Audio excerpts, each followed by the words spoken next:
Hey,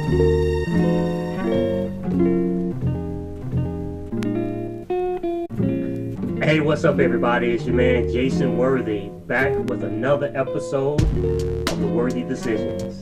Now, today we have a special guest with us from Movement Mortgage, and he's going to talk to us about what the pre-approval process looks like from a lender's perspective, and we're going to dive a little deeper into why the pre-approval process is so important, especially in today's market. Now let's dive into helping you make those worthy decisions. So today I have with me my man Omar and my go-to lender. So what's going on, Omar, man? How you doing, brother? I'm doing it, man. I'm doing it. Trying to stay sane in this crazy market out here. Thanks for having me. Yeah, absolutely, man. I know things are going crazy out there right now, so I know you're super busy. Oh yeah. We definitely stay busy. The rates are all over the place, and just trying to make that dream of home ownership come true for more and more people every day. That's what we do. Yes, sir. That's what we do. You know it.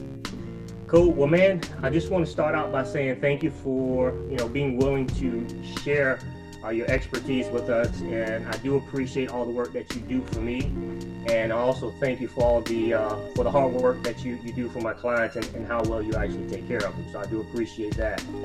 Now, before we get started, I do want to briefly tell you, as well as any new listeners, what the purpose of this channel is and why I've created it.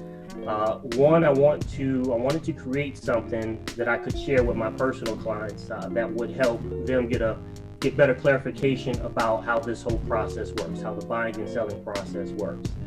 Verbal conversations are great, ebooks and PDFs are as well. Yet, we're in a day and age where more and more folks are logging online and watching videos about, whatever it is that they're interested in. If they need more clarification about a particular subject. So, also, there's so much information out there that makes the buying and process, makes it seem like it's way harder or more difficult than what it actually is. And I want to kind of clear some of that information up, and even going down to the shows that we watch about flipping houses, they kind of make the process seem a little bit easier than what it truly is. I don't want to downplay any of those sources by any means. My goal here is to simply provide clarity on how the process actually works, and essentially just filling in the gaps.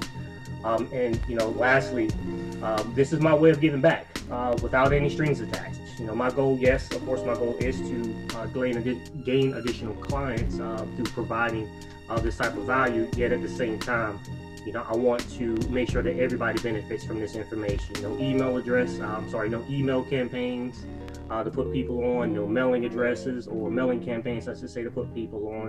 And best of all, no annoying phone calls asking people for business. So, in short, I just want to help people make the worthy decisions. That's why we call the worthy decisions. I see what you did there. Man, gotta plug it. That's how we do it. And man, and at any point, if you want to, drop something in, feel free to do so, because I want to make this as organic as I can possibly make it. Just make it easy for the listeners to kind of tap in and follow along with what we're going with, what we're talking about. All right. Right. Now, my purpose for bringing you on today, Omar, is for our listeners to get clarification about the pre-qualification process directly from the lender's mouth. I have so many conversations with people looking to purchase a home, but many are a bit reluctant to actually do what it takes to get started. They only want to look at homes, of course. They want to find a home first and then go through the process. Then of course, it brings on a string of questions, oftentimes that revolve around their personal limiting beliefs, things that they've read online, stuff that they've heard from other people, and it may not necessarily be the full truth. And with today's market, with the way things are, there are many sellers that aren't even allowing us to show their home unless we present them a pre-qualification prior to actually showing it to them. Right. So, that's why I've got you on here, because, I feel like hearing it directly from you is going to hold more weight. And I believe that's something that a lot of listeners want to, they want to tap into. They want to hear, what's coming from you. So I've got a couple of questions for you that I'm going to throw at you. Right. and just answer them, how you always do, brother. Yeah, let's go. All right. So the first question, so I'd like for you to kind of talk to us a little bit about the costs that are associated with actually doing the pre-qualification. Like, what does that look like? Well, in regards to the pre-qualification process, there's zero cost to that. What it would cost you is some time. It will cost you some time to apply. It will cost you some time to gather some documentation so we can get a full picture of what your situation is. We need to have a complete profile in regards to income, assets, credit history, so we know that you're solid, or if you need some work, what we need to do. But it doesn't cost you anything for pre-qualification at all. The costs come in when you move into the next step, when you're actually under contract, and those fees come in. But to get pre-qualified, or at least have an idea as far as your price point, your price range, it costs you nothing but time. And I always tell anybody, don't listen. Your first step is to come to me. Your first step is to apply, because you don't want to put the cart before the horse and hook up with this agent that you want to see this house. I saw this house online and I want to see it, but you don't know if you can afford it. You know if you can't afford it, if you want to make that payment because of the price. You don't know those things. Looking online is one thing. It'll give you a kind of a good range, a good estimate. But, like we do, if you come to me and I have somebody pre-qualified as one of your clients and you say they want to make an offer on this particular house, first thing I'm going to ask you for is give me the property address. And I want you to give me the property address so I can actually get a better idea as far as how much it's going to cost that buyer every month. Because I always tell my clients, it doesn't matter what I can qualify you for, it's a matter what you want to pay every month. Because there's some people that have champagne taste on a beer diet most of the time, and that's how it works. But you don't know what you don't know, and that's why you and I are here to make sure we guide these people and guide these clients, these buyers in the right direction, to let them know here's what you're looking at if you wanted to buy this house, and you fell in love with this house at $350,000, but do you want that payment? Right. Or you fell in love with this house at $350,000. But your income is not sufficient when it comes to that to be able to qualify you for that. But you want to know that up front. So your first step is going to be talking to a lender, be speaking to me, so we can actually kind of look at those things and get you in line. Perfect. I love it. I always tell my folks when they first come to me, I'm like, the pre-approval process in itself doesn't cost you a penny other than time. So I love it. Thanks for the confirmation on that.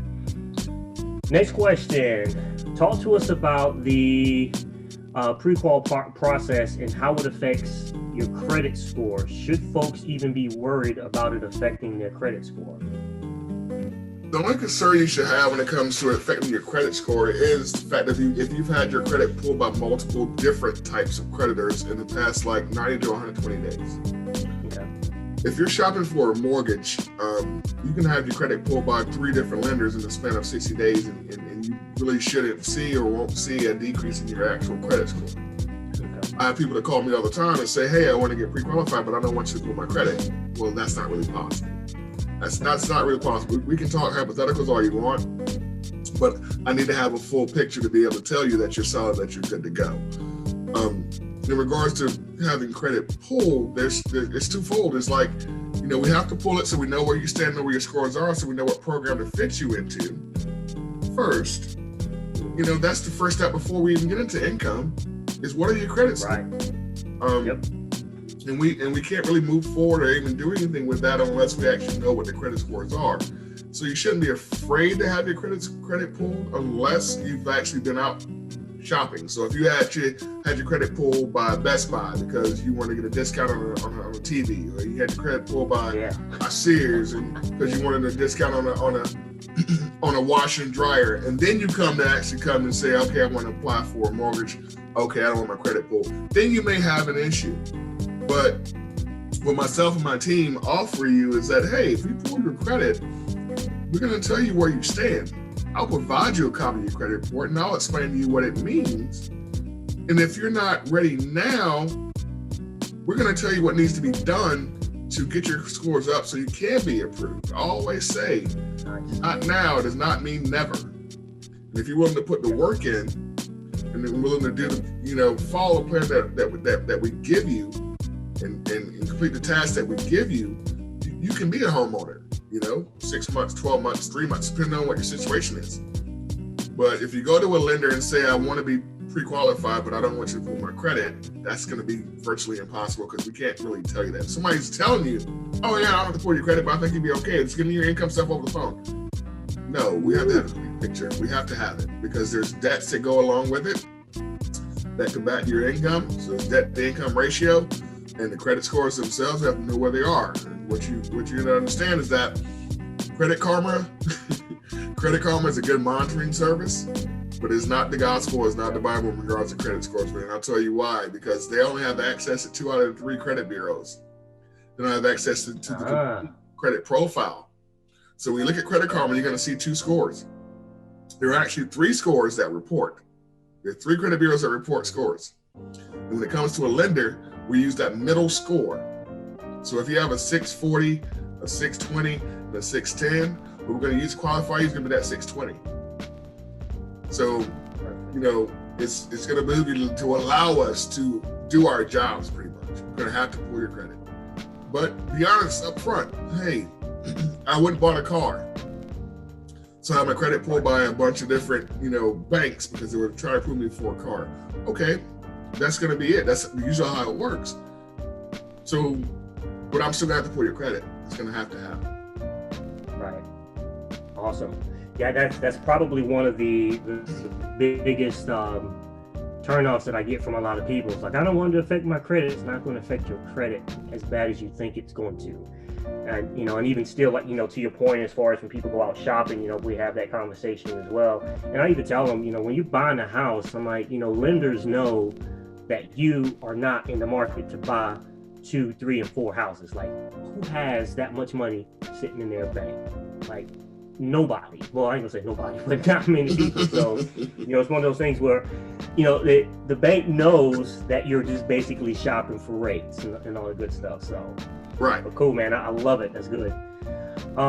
So what information, you kind of touched on it a little bit. So when somebody's ready to sit down and actually go through that process, can you tell us a little bit about the information that you actually need up front to determine one's true buying power? Well, we have a basic list that we send out to our potential clients, potential buyers, and it's going to adjust and vary based on their particular situation. So your basic stuff's going to be, we need 2 months bank statements, most recent 2 months bank statements. We need most recent 2 years W-2s, most recent 2 years tax returns, 2 or 3 most recent pay stubs, depending on how you're paid. If you paid weekly, we need 4. If you paid bi-weekly, we need 2. We may ask for 3. Those are the basics. Photo ID. Those are the basics. If you bring in somebody that either pays or receives child support, you need a copy of the filed child support order. We have to show a receipt if you're receiving it, because we want to be able to use that income to help you qualify. Have someone that's separated and not officially divorced. We need a copy of the separation agreement, the filed separation agreement. So it's going to vary depending on the actual borrower's complete profile, but the basics are going to be bank statements, pay stubs, W-2s, tax returns. Those are going to be the basics. Nice. Cool. So nothing too drastic. Stuff that, people usually keep on file anyway. Yeah, most people, if you think about buying a house, then, keep that stuff handy. It's going to be. Now, granted, it could be a longer list depending on your particular situation, And, and I will tell you this, and I'll be honest with you. If you're looking to buy a house, people may think that it's a little intrusive when we ask you for all this documentation. But, if you're trying to have somebody loan you $200,000 or even $150,000, we've got to verify it. It is what it is. We have to do it. This is our job. It can be intrusive, but the underwriters look at these things. They have to make sure that you're a qualified buyer, that you're a low risk buyer. We have to make sure that we cross our T's and dot our I's. So you can shoot the messenger all you want, but we're just doing our job to try and get you to the house. Yep. I tell people all the time, I'll be damned if I give you $200,000 without knowing if you can pay me back or not. Yeah, exactly. Yeah. So, yeah, awesome. Cool. All right. And our last question for you, Omar. So once someone actually gets the pre-approval or pre-qualification, great. They go back to their agent with the good news, with their verified buying power. Tell us about the ones that aren't quite ready yet. And I know you briefly touched on that as well. And this is what I love about you.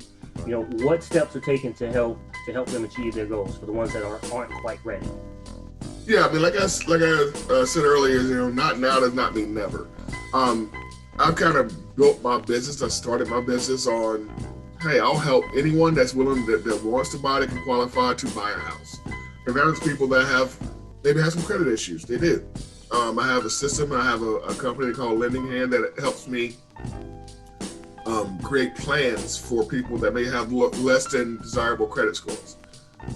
And they apply, the scores are high enough, I put everything together, send a request over to Lending Hand, they send me an email back saying, all right, this borrower pays this thing, or removes this from their credit, this from their credit, this from their credit, they could be ready to buy in this amount of time.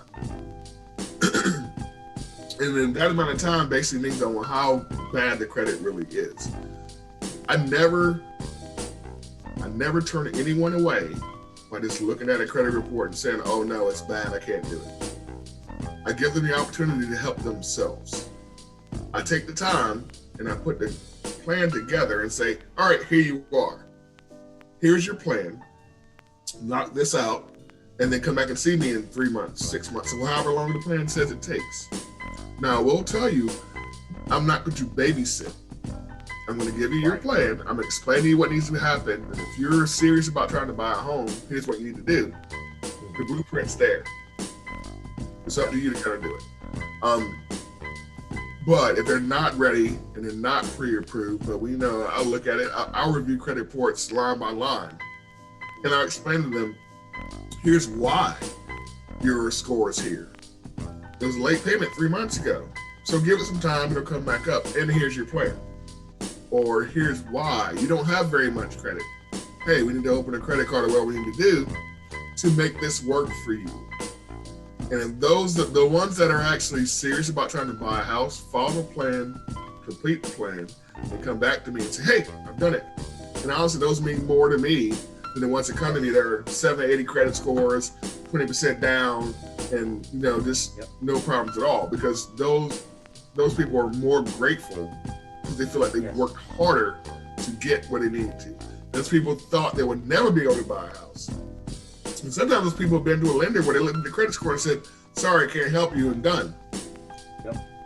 And then the agents or the friend will say, hey, go talk to Omar. Now, granted, it takes some time. I'm a busy guy, but I've never turned anyone away without giving them a plan, at least laying it out for them and say, hey, here's what you need to do to be ready to buy. I've had people, their plans said it took 12 months, and they took their time. 12 months in, they did everything they're supposed to do. They come back and say, hey, I'm already, can you take another look? And I have, their scores are high enough, and they bought a house. Boom. So I can give you the tools. I can give you the plan. But it's up to you to execute it. Yep, you can leave them in the water, but you can't force them to drink it. Yeah, force them. Nope, that's it. And man, like I said, that's what I love about you, because I know that we've done quite a few deals together with that exact same scenario where they started out not ready, but you gave them a plan, a clear and concise plan. They followed it, and now majority of them are in homes. Right. Now, I know, we've had a few in the conversations that I've had with them that are still working on it. I tell them, we can formulate a plan to help you get your credit score up, but when it comes to your income, that's a totally different story. It is. We can't help you with your income. You've got to make a decision. You either get a second job to make a foot of difference, or you're going to have to work for a promotion or something. But right. Credit score wise, my man Omar has got you covered. Yeah, the credit score piece is only one facet of the whole process. And that's one of the bigger pieces, because without a credit score, I can't even tell you anything in regards to what you'd be approved for. And I hear more often than not, hey, if I get my credit score up, how much will I be approved for? Okay, well, let's back up just a little bit. Because honestly, when you apply and I see your credit score that way, I'm not going to dive deep into income or assets or anything like that until I know that I have your credit score high enough. I'm not going to waste your time. I'm not going to do that. So we're going to first focus on getting your credit score up high enough.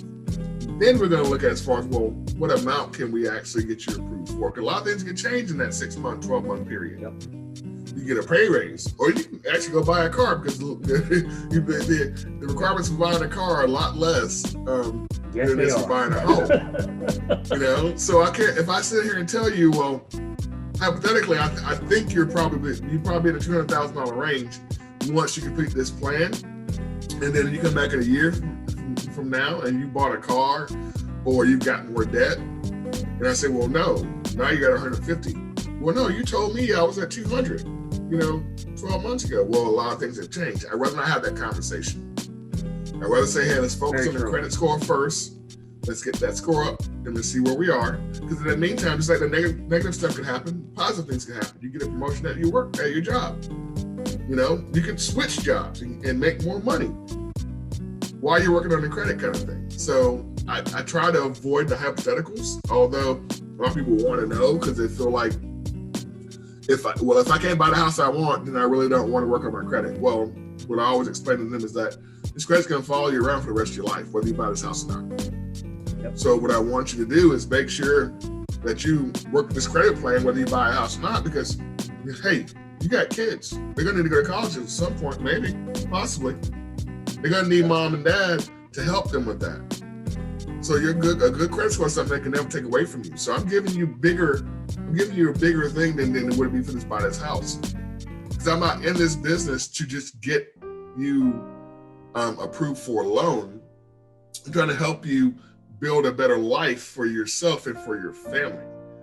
And if it starts with increasing your credit score to do so, that's what I'm going to do. I don't care if you buy a house or use me as a lender, period. If I got your credit score up from a 580 to a 650, you're doing something. If I got your credit score up from a 580 to a 700, you're definitely doing something. Whether you buy a house from me or not, it's going to help you and your family in the long run. I'm always a big picture guy. Yep. I'll always be that way. It's not going to change. Nope. And it's great too, because I think a lot of people truly don't understand that we are only in business because of referrals. So there is no us without them. So how we treat them and the service that we provide them, whether or not they actually can purchase a house or not, it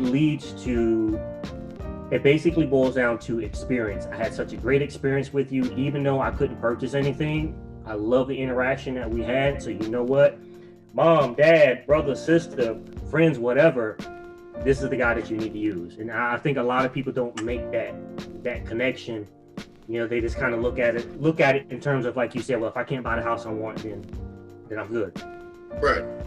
But what you're offering them is basically a brighter future with or without a house, because credit is everything. Yeah, I think anybody that wants to buy a house and qualify to buy a house and wants to put in the work to buy a house should buy a house. But at the end of the day, that's not my goal. I want people to have a better life with or without a house. Because you said it exactly, it's referrals. I mean, I've done plenty of consultations and credit repair plans for people 8 or 9 o'clock at night when I'm busy, I'm tired or whatever it is, but I'm going to give you the plan. And some of those people haven't bought houses, but they referred their uncle or their cousin because I took the time to do that. Because my thing is that I tell my entire team this, and I have a team of 6 loan officers that work under me now, and I say treat people like people. We're in the relationship business. We're not in transaction. We're not in the transaction business, because relationship business is going to garner more fruit. Yeah. Treat somebody with respect. Treat them like they are somebody. Genuinely care about them, whether you can help them or not, but be honest, and it's going to garner more fruit, as opposed to just get a number or another loan just to get it done. That's not going to help. Yep, that's true. You're cultivating, as we say, like in some of the training that I've been doing, leads aren't found, they're cultivated. So you are cultivating a high quality lead by creating that relationship. I love it. That's it. Cool. Well, there you have it, folks. Straight from the lender's mouth. One of the many reasons, as I've said a few times here, is why I love Omar. He doesn't just say no. It's more of a not yet. And he gives you a clear and concise plan to help you achieve your goal. And as he said, whether you want to buy a house or, it's planning for your children's future, or even if you want to buy a car, whatever it is, his main goal is to make sure that your credit score is as good as it can possibly be. So he's going to give you all the tools and everything that you need to get your credit cleaned up so that you can have a brighter future, so to speak. So Omar, again, I just want to say thank you, man. I truly appreciate you joining us today. Hopefully I can get you back later on here in the near future for some more segments that I'm going to do. We're going to cover everything about the entire buying process, including refis, and I know that that's an area that you specialize in as well. Yes. So when we get to that segment, as well as a few other segments, I feel like it's always, if people look at agents as being salesmen or being shady salesmen, and I tell people all the time, like, I'm not a salesman by any means. At no point in my job function does it require me to sell anything other than myself. Exactly. Right. So I tell people, I find the house, you help them finance the house. Right. All it is I'm here to help them make a worthy decision. Period. And that's it. That's it. I love it. So man, what? I'm gonna use that last name. You gotta do it, man. You know it. But man, what I'm going to do, we're gonna go ahead and wrap this up. What I'm going to do is I'm going to have your website, a link to your website in the description of this video, because we're doing the podcast as well as YouTube videos. But we're going to put the link to your website in the description. So, if anybody wants to use you as a lender, then they're going to be able to do so. They're going to be able to connect with you. So my goal here is not necessarily to gain business, or not necessarily gain business, but to pitch business to the viewers as well as listeners. My goal here is to simply provide clarity. There's so much information that you can find on the internet about real estate. Some of it is hyped up, some of it is not, but my job here is, what I'm looking to do is just to kind of fill in the gaps, so to speak, and just provide a little bit more clarity than what folks may be getting about the true process and how it actually works. And then hopefully they'll walk away with a bit more clarity about how this whole process works. And then even today, hopefully they'll walk away with a bit more clarity about the pre-qualification process, and they won't be as scared to go ahead and do it as they may have been in the past. Yeah, like I said, you don't know what you don't know. That's it. That's it. You don't know what you don't know, and the best way to do, best thing to do is just to ask and find out. It doesn't cost you anything, and it doesn't hurt anything. Absolutely. So, but cool. Again, man, I appreciate it. For my viewers and my listeners, until next time, peace.